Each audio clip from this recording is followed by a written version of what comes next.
ഇതിലാ കുഞ്ഞേട്ടാ വെള്ളം വരുന്നത്. മാറിക്കാവും എന്റെ ദൈവമേ.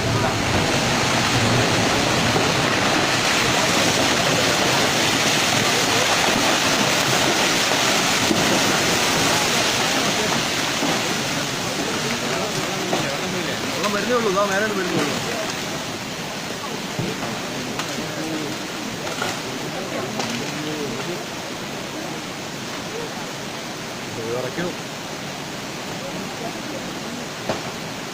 മരം പൊട്ടുന്നു മരം പിന്നെ പൊട്ടുന്നുണ്ട്.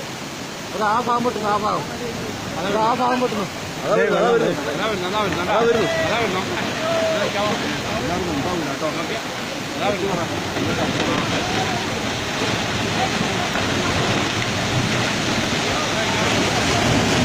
ഇങ്ങോട്ട് വരില്ലേട്ടാ.